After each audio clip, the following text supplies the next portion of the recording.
네, 우리 옆에 분에게 인사하겠습니다. 일주일 동안도 잘 지내셨지요?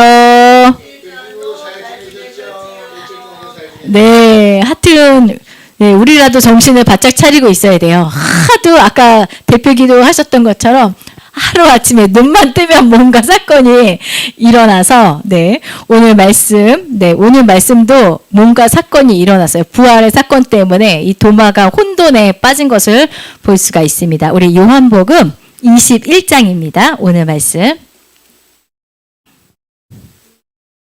요한복음 21장 24절부터요.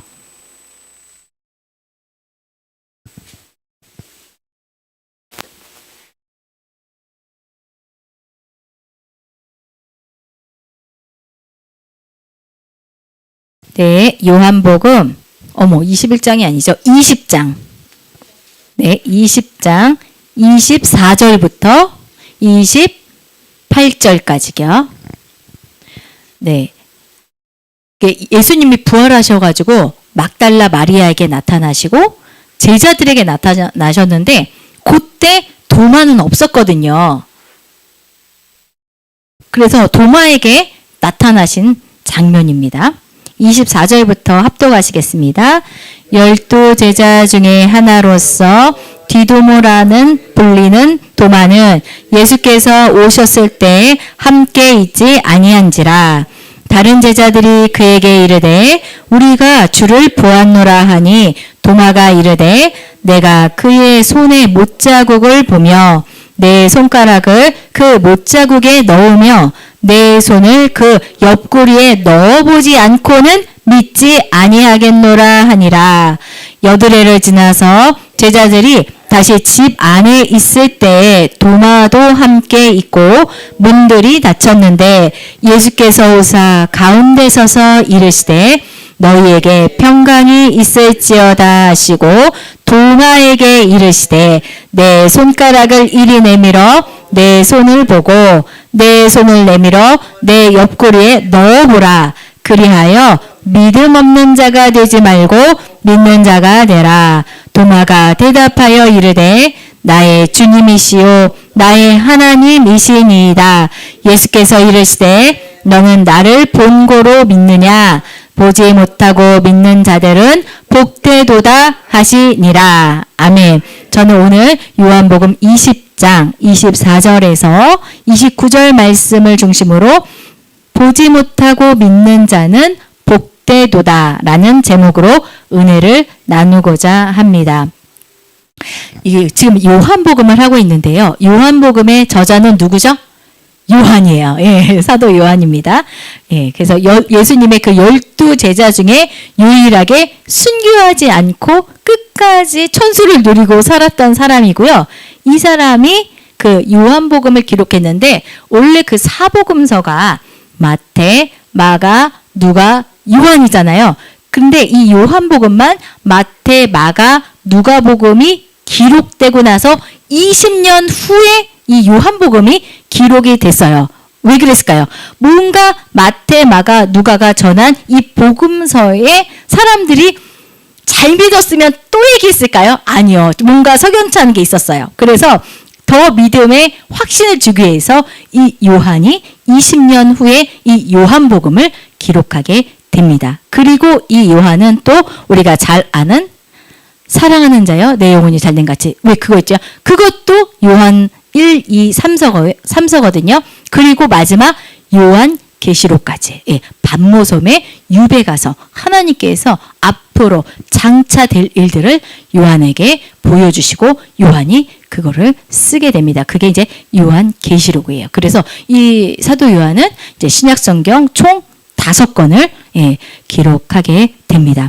우리는 막 오늘 아침에도 그렇고 여러 가지 막 진짜 깜짝 놀란 소식들이 막 터져 나옵니다. 그래서 하루하루 살아가면서요, 특히 매일매일 새로운 소식들을 접하게 됩니다. 어떤 소식들은요, 너무 놀라워서 믿기 힘들기도 하고 기가 막힌 소식들도 있습니다. 그리고 어떤 소식들은요, 우리 귀에 들리기는 하지만 우리의 다친 마음 때문에 그 고정관념 때문에 들리지 않기도 해요. 그게 사실임에도 불구하고 특히 요즘엔 너무 가짜 뉴스가 많아서 이미 좀 불신이 많은 것 같아요. 뭔 얘기가 나와도 저거 사실일까? 이런 생각이 많이 들기도 합니다. 오늘 말씀에서 그 예수님의 제자 도마도 그러했습니다. 그는 그 부활하신 예수님을 눈으로 보기 전까지 믿을 수 없다고 말합니다. 이 도마의 모습을 통해 오늘 우리는 우리 자신을 돌아보고자 합니다. 내가 진리를 보고도 외면하고 있진 않는가? 진짜 하나님이신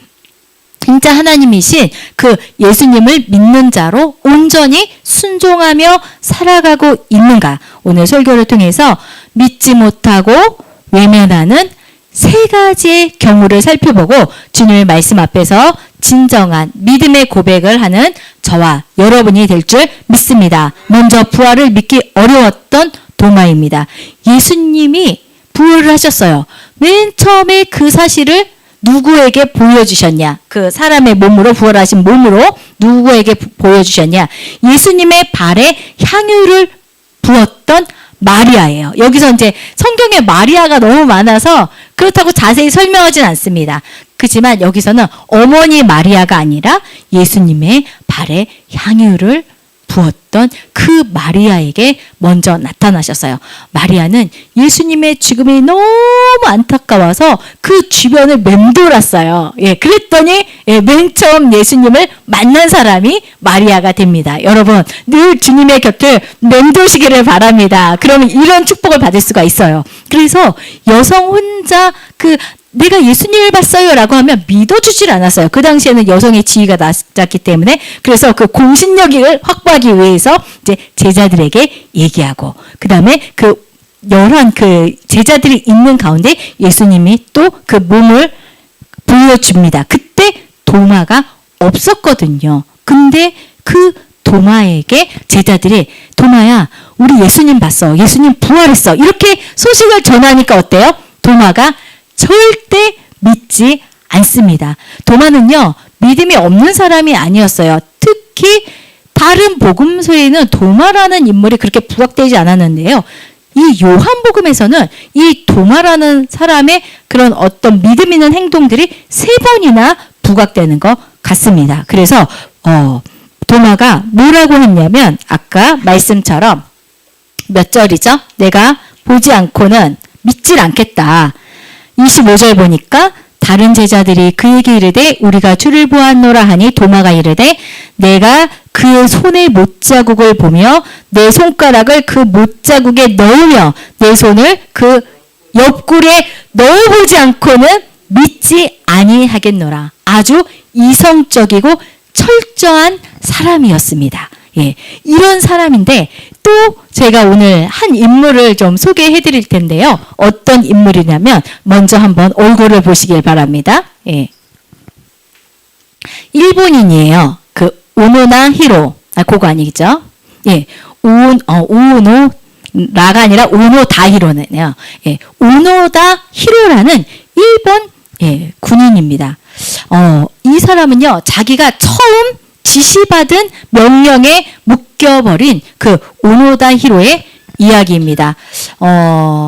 그 오노다 히로는요, 일본군 중위였어요. 그리고 1944년 제2차 세계대전이 거의 끝나갈 무렵 일본군 중위 오노다 히로는 필리핀의 루방섬이라는 작은 섬에 파견됐습니다. 그의 임무는 뭐냐면 섬의 비행장과 부두시설을 파괴하고 어떤 일이 있어도 살아남아서 작전을 이어가라는 거예요.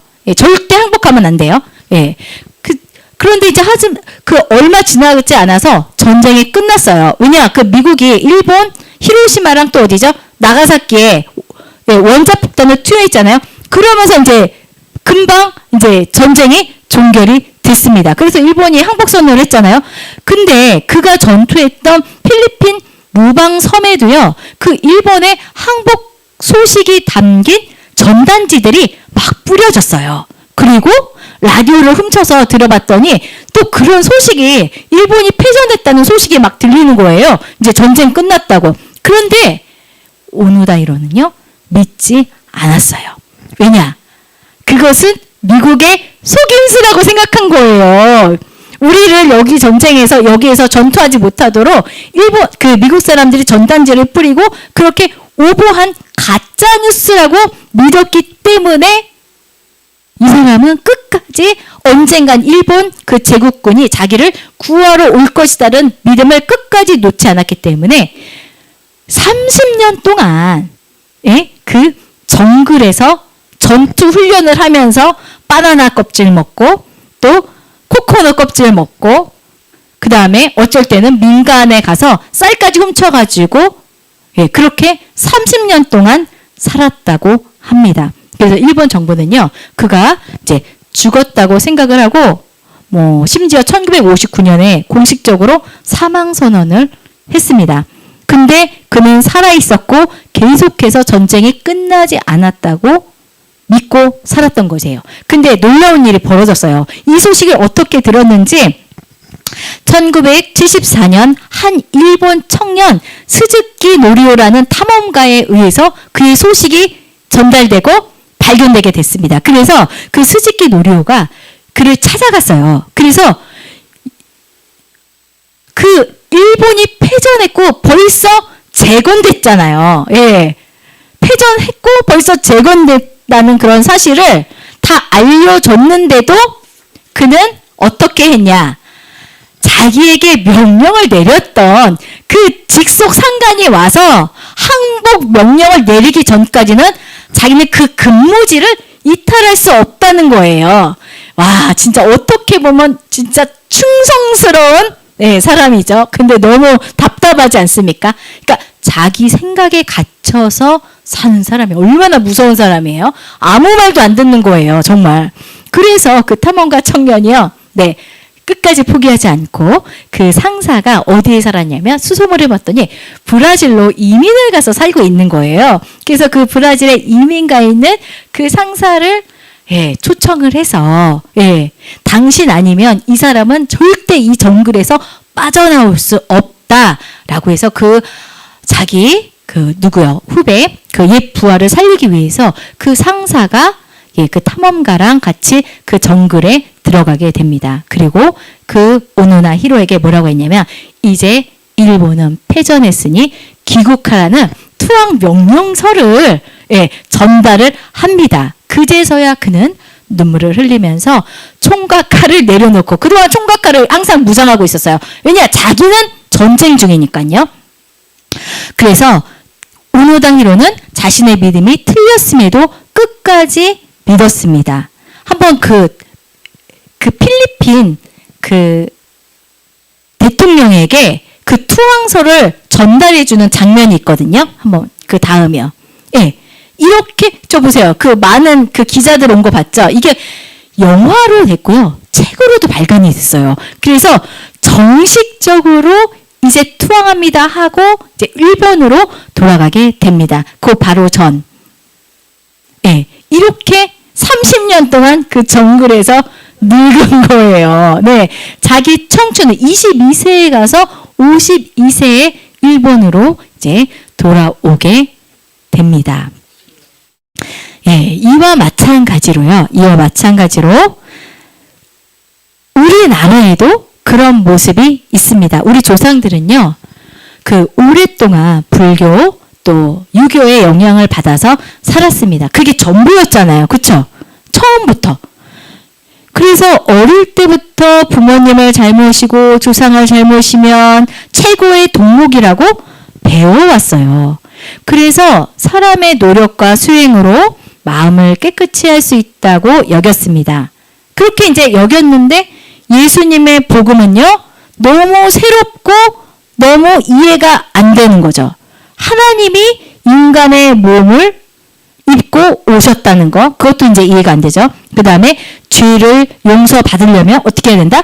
예수님을 믿어야 된다. 뭐 이런 원리가 있냐라고 마음을 닫고 믿지 않는 것을 볼 수가 있습니다. 그것은요, 이해가 돼요. 왜냐하면 정말로 그들에게는 그것이 너무나 낯설게 느껴졌고 믿기 힘든 일이었기 때문입니다. 그래서 지금도 많은 사람들은요, 교회를 이상하게 보고 또 예수님을 믿지 않으려고 합니다. 그냥, 아유, 나쁜 일만 안 하고 살면 되지. 나는 법 없어도 사는 사람이야. 그리고 나는 뭐 절에 다니는 게 편해. 막 이런 식으로 이제 이야기하는 사람들이 있습니다. 그래서, 그런 사람들이 그러면, 왜 저러나 하면서도, 우리나라에 원래 처음 들어왔던 종교가, 그쵸?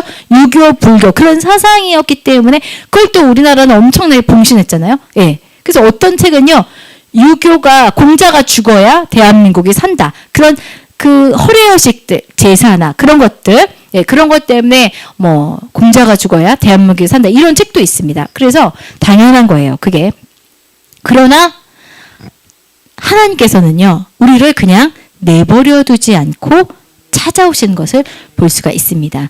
믿지 않던 도마에게 예수님께서 찾아오시는 것을 볼 수가 있습니다. 우리 26절 한번 볼까요? 26절. 26절. 여드레를 지나서 제자들이 다시 집 안에 있을 때 도마도 함께 있고 몸들이 다쳤는데 예수께서 오사 가운데 서서 이르시되 너희에게 평강이 있을지어다 하시고 도마에게 이르시되 내 손가락을 이리 내밀어 내 손을 보고 내 손을 내밀어 내 옆구리에 넣어보라. 그리하여 믿음 없는 자가 되지 말고 믿는 자가 되라. 예, 아멘. 그 그림 좀 한번 보시겠어요? 유럽의 그 뭐죠? 박물관에 가면 굉장히 이제 이런 성화들이 많습니다. 특히 보세요. 이런 것들이 그 도마의 아주 도발적인 행동들이 그 화가들의 많은 주제가 되어 있습니다. 그래서 의심 많은 도마, 뭐 예수님의 옆구리 해서 딱 검색해보면 굉장히 많은 화가들이 이런 그림을 많이 그린 것을 볼 수가 있습니다. 그쵸? 지금 의심 많은 도마가 옆구리에 손을 넣고 예수님의 손을 만져본 것으로 보고 있습니다. 그러나요, 여기에 성경에는 안 써 있어요. 그냥 예수님이 그렇게 말했지 도마가 실제로 뭐 찔러보고 넣어봤다 이런 얘기는 없는데 화가들은 상상해서 또 이렇게 그림으로 보는 것을 볼 수가 있습니다. 그리고 나서 예수님을 직접 눈으로 본 도마가 뭐라고 했냐? 28절이요. 28절 보니까 도마가 대답하여 이르되 나의 주님이시요 나의 하나님이시니라. 그렇죠. 이거는요, 그 당시 대단한 고백이에요. 우리 지금 뭐 그냥 숱하게 뭐 아무 생각 없이 우리 주님이세요, 우리 하나님이세요 막 이러잖아요. 그 당시에는 나의 주님이시오는 나의 구원자이시오 나의 하나님이라는 것은 그 젊은 청년 예수를 하나님이라고 고백한다는 것은 상상도 할 수 없는 일이에요. 그래서 부활 사건이 엄청나게 중요한 거죠. 아무리 예수님이요, 그 공생의 3년 반 동안 유대 지역을 다니면서 많은 그 기적과 하나님 나라 선포와 많은 가르침을 했어도 그들은 그를 하나님의 아들이라고 믿기 어려워했어요. 지금도 그렇죠. 예. 근데 이 도마가, 왜냐면 특히 유대인들은 하나님은 한 분 하나님이라는 것 때문에 절대 그 하나님이 어떻게 인간의 몸을 입고 왔냐. 그래서 유대인들은 아직도 믿고 있지 않잖아요. 네.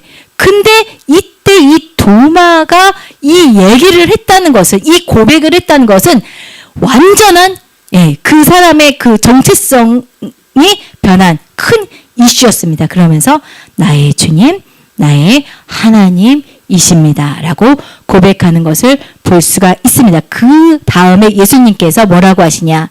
너는 나를 본고로 믿느냐? 보지 못하고 믿는 자는 복되도다. 아멘. 우리 여기 모인 분들은 다 복된 분들만, 어떻게 이게 믿어지는지 저도 진짜 신기하다니까요. 아니, 딴 사람 보세요. 예수님 부활 믿어요. 그만. 아직도 그런 거 믿으세요. 이런 사람 되게 많거든요. 근데 진짜 어떻게 그게 하나님 은혜인 것 같아요. 이 사건이 믿어진다는 게 진짜 하나님 은혜입니다. 이렇게 의심 많은 도마에게 예수님께서 찾아오셔서 실제로 믿을 수 있도록 제시해 주십니다. 마찬가지로요.